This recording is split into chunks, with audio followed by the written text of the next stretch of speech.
The world's biggest song contest, Eurovision, is back for another year. Sass took a look at what it's all about.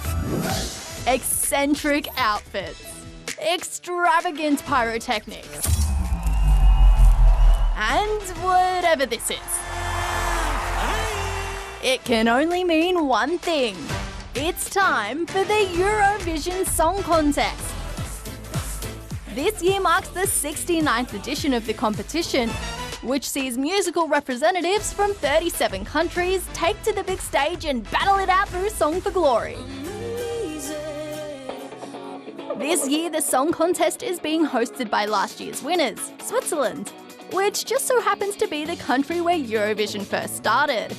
And fans have shown up from far and wide in true Eurovision fashion. Eurovision is just one big party. It's just one big global party. This morning, the first of two semi-finals got underway. Whoa, how do his legs move like that? And 10 countries have already been voted through to the grand final, including this year's favourites. Sweden!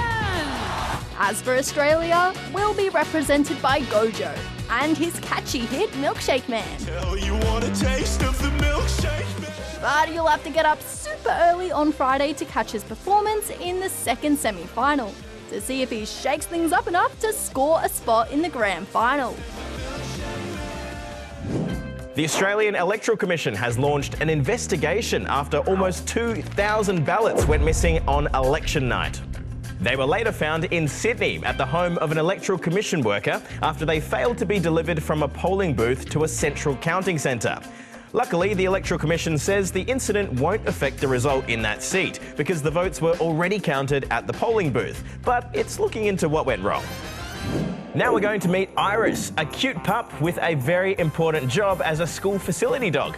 Ren found out more. Meet Iris. She's 6 years old, a big fan of treats, naturally. And here at Wirreanda Secondary School, she's kind of a big deal. I mean, she even has her own Instagram account. She is a celebrity. Everyone just wants to pat her and be with her.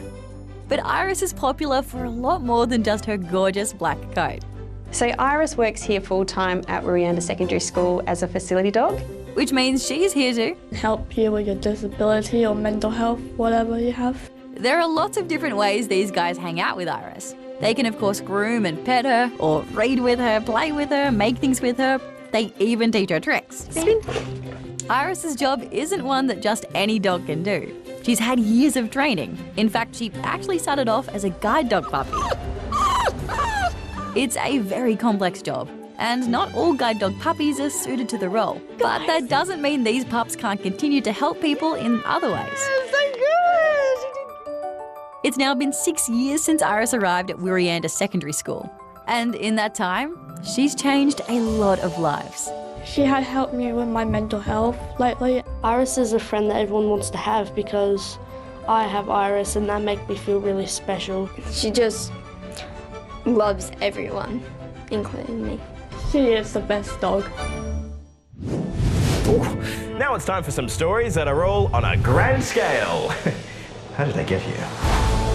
First up to southwest outback Queensland, which has been transformed from dry desert to luscious green after some record-breaking floods.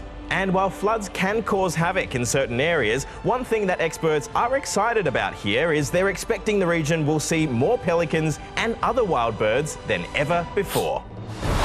Now to a new world record for the largest Lego diorama ever made.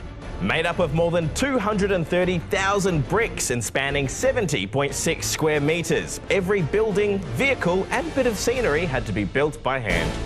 And finally, to an update on this huge puppet show that's walking 20,000 kilometres across continents. Life-sized animal puppets made out of plywood, cardboard and other recycled materials started walking through the Democratic Republic of Congo last month and have been making their way up to the top of Africa. Next, they'll be heading into Europe and will eventually end up at the Arctic Circle. The project is about climate awareness and about educating the world about the crisis that we're facing. That's all from us. We'll see you tomorrow. Bye for now.